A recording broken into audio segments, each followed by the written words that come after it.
تتضمن أقوالا وأفعالا مخصوصة مفتتحة بتكبير الله تعالى مختتمة بالتسليم.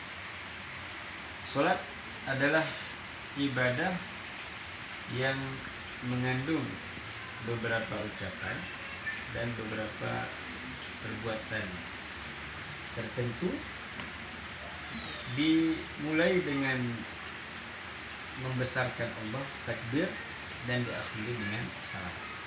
Jadi itu salat dalam ruang lingkup syariat. Jadi tidak ada alasan untuk mengubah format dari salat itu dengan mengambil pendekatan makna etimologi ataupun makna bahasa. As-salat lughatan ad-du'a atau al-dzikr. Secara bahasa etimologi, salat itu permohonan ataupun ingat.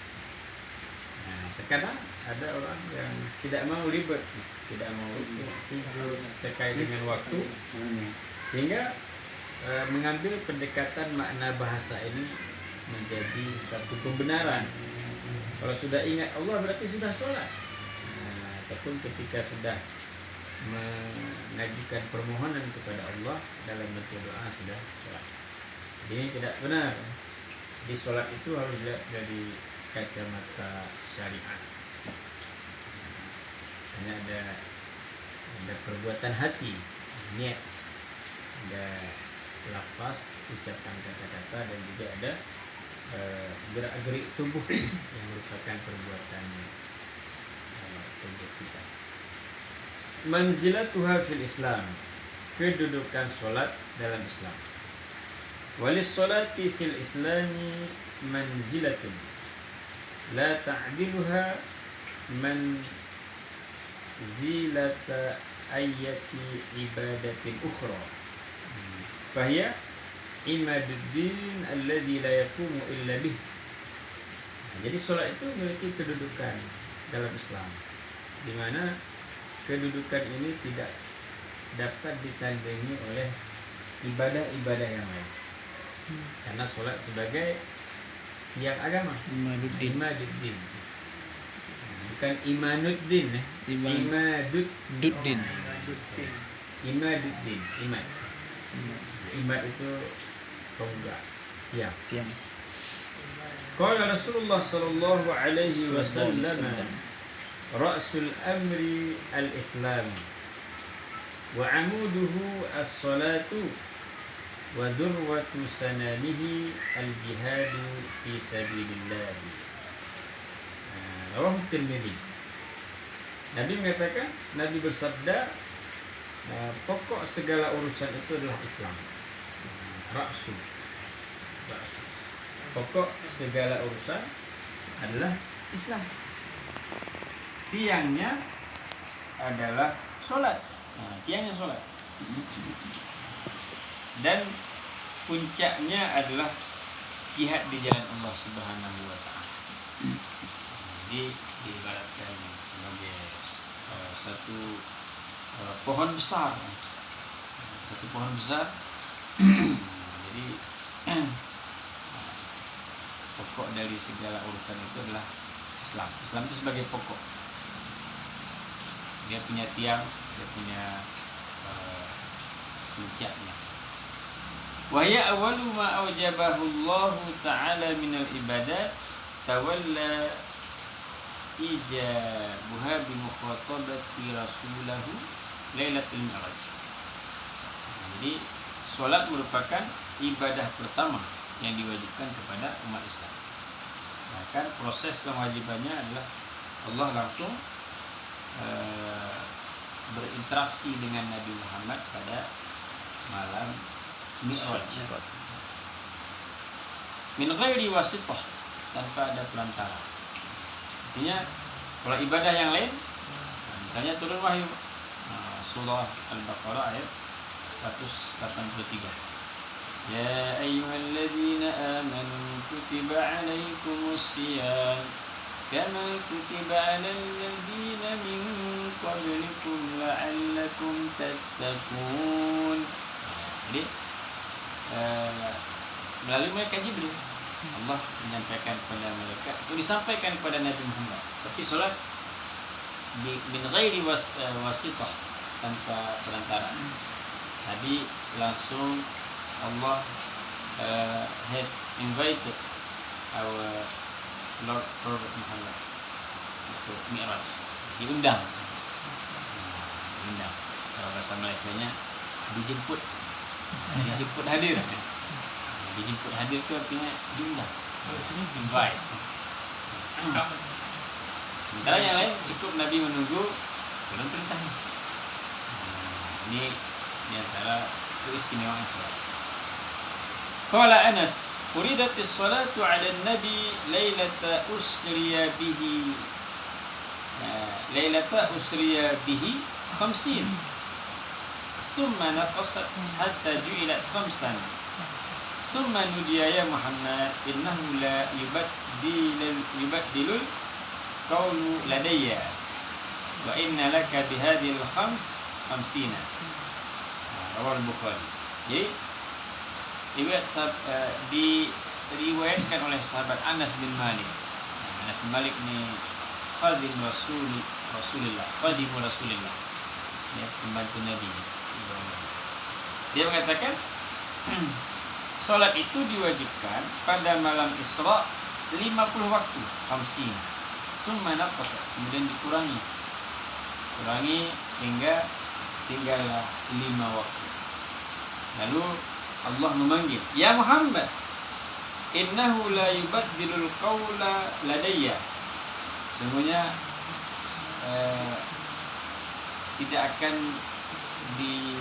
artinya Allah tidak akan mengingkari janji, tidak akan merubah lagi. 5 itu sudah ketetapan imam, tapi hikmahnya 5 waktu itu sebanding dengan 50 waktu. Dia 5 tapi bandingannya seolah-olah kita sudah melakukan 50 waktu. Rawahu Ahmad wa Nasa'i wa Tirmidzi wa sahaha. Nah, ini hadisnya riwayat Ahmad, Nasa'i, Tirmidzi, dan mereka mengatakan semuanya hadis ini sahih.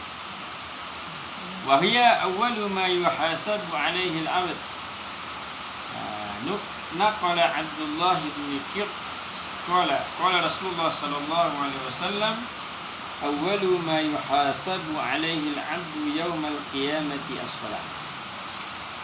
Jadi solat juga merupakan amal ibadah yang pertama kali dihisab, pertama kali dipertanyakan. Ini berdasarkan hadis Nabi, awwalu ma yuhasabu 'alaihi al-'abdu yawm al-qiyamati as-shalah.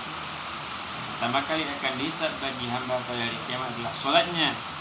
Fa in saluhat saluha sa'iru 'amalih wa in fasadat fasada sa'iru 'amalih. Rawahu Tabrani.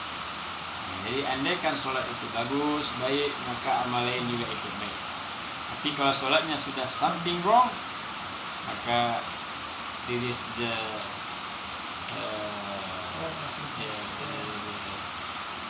reason, bukti bahwa amal-amal setelah itu juga akan berat juga interogasinya.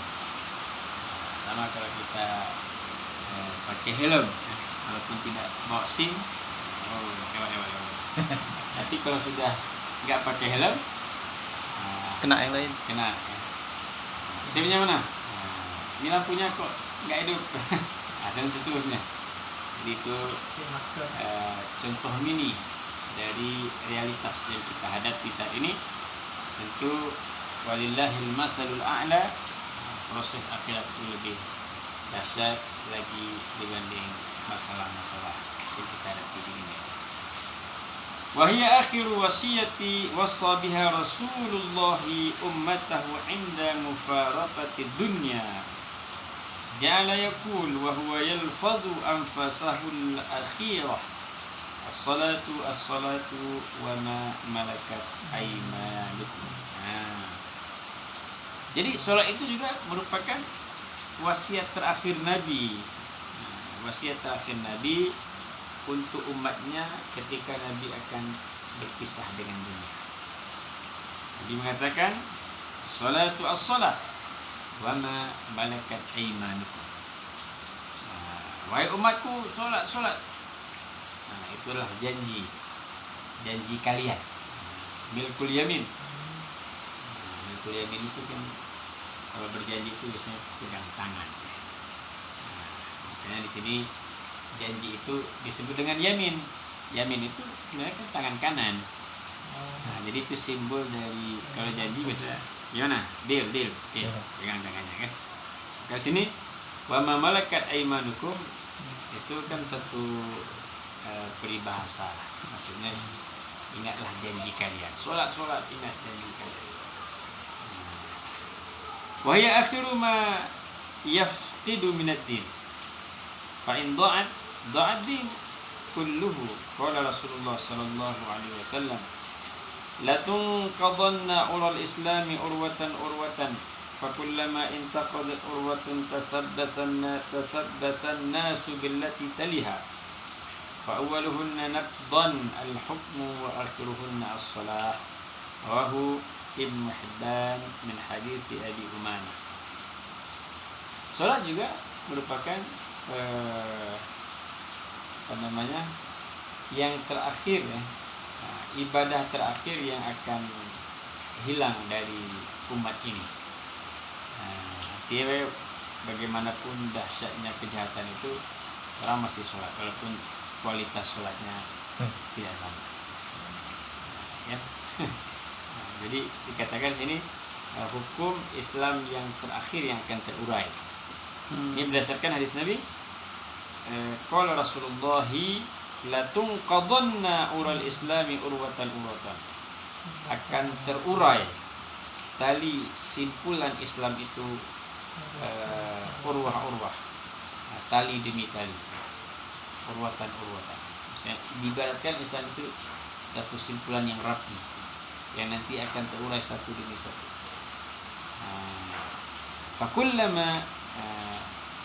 Fakullama intaqadat urwatan, ketika satu tali itu terurai, putus, manusia akan berpegang kepada tali yang lain. Putus sini. Fa'awal, ini kan Nabi sering membuat satu perumpamaan ya, agar mudah. Ini kan diantara metode penyampaian pesan itu dengan analogi, dengan perumpamaan. Masaluhum kamasalil ladzi istawqada nara. Perumpamaan orang munafik itu adalah seperti orang yang menyalakan api. Artinya orang munafik itu di mana-mana terang. Di mana-mana terang dia. Di mana-mana diterima terangnya, maksudnya. Kembali kepada orang kafir, dia aman bersama orang kafir aman. Ini seperti orang menyalakan api. Istauqada naron. Jadi hukum terangnya itu terang. Di sana diterima, di sini juga diterima. Munafik ya. Cuman cari mana yang terang. Falamma adha'at ma haulahu. Ketika sudah di mana-mana terang, di sana juga kawan, di sini kawan, zahaballahu binurihim. Allah memberitahu bahwa ini orang ini munafik. Ya, hilang api yang dinyalakan tadi karena sudah tidak lagi diterima misalnya di kalangan Islam. Ketika ketahuan ya, wa tarakahu fi dhulumatil la yusirun, lalu meninggalkan mereka dalam kegelapan, tidak bisa melihat. Baik, jadi dalam Al-Quran, dalam hadis kadang sering ada mathal dalam ilmu sastra balaghah, itu namanya ada tasbih. Tasbih itu penyerupaan, karena ada kesamaan sifat diserupakan. Misalnya Hamzah kal asad. Hamzah itu seperti singa. Itu masih tasbih dia, karena ada kata-kata kal ya. Cuma nanti akan naik dari tasbih ke majas. Ya, majas namanya. Jadi dari tasbih itu bisa naik ke majas ketika dihilangkan partikel-partikel yang bentuknya penyerupaan. Langsung misalnya Asadullah yakhtubu 'alal minbar. Singa Allah sedang ceramah di atas mimbar. Tidak lagi kal ya. Kalau tadi kan ka misalnya, kalau asad. Itu masih tasbih dia Perbandingan. Jadi kalau dikatakan singa, kan? Singa lagi ceramah. Jadi ini tidak majas namanya. Majas. Ya, Antas Saifullah. ya. Masih apa? Terus. Saiful pedang kan. Baik. Di sini juga menggunakan itu. Ketika singa kita sudah mencerna. Baik. Fa'awwaluhunna naqdan al-hukmu. Yang pertama kali terurai adalah pelaksanaan hukum. Contohnya misalnya hukum jinayah, saya kata klik jinayah. Hukum rajam, hukum cambuk, kan? Itu kan udah orang nggak open lagi. Zina yang tasyir bila hudud. Zina misalnya tersebar tanpa batas di mana-mana. Tapi tidak lagi dihukum, bahkan biasa saja. Jadi yang pertama kali hukum tentang pembunuhan, kalau kan ada jinayahnya, qisas kan, hukum tentang minum arak dan sebagainya. Jadi yang pertama kali terurai adalah pelaksanaan hukum. Wa akhiruhunna as-shalah, dan yang terakhir terurai itu adalah salat. Sampai akhir zaman bisa dia orang salat. Tapi nanti salatnya kualitasnya ya. Nanti kalau tidak ada orang salat lagi baru kiamat.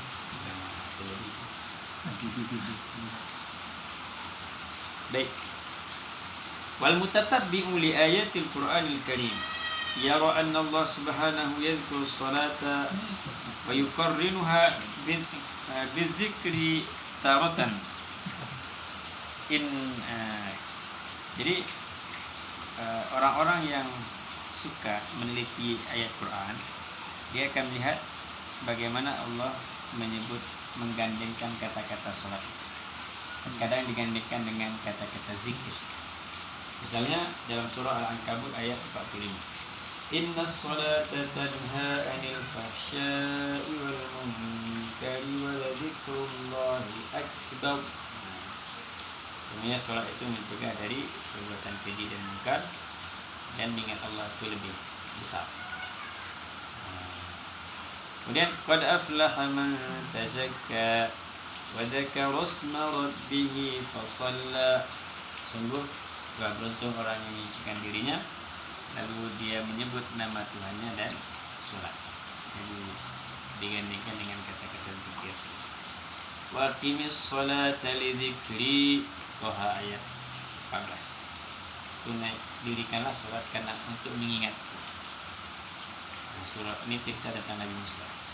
Wataratan yuqarrinuha bizzakah.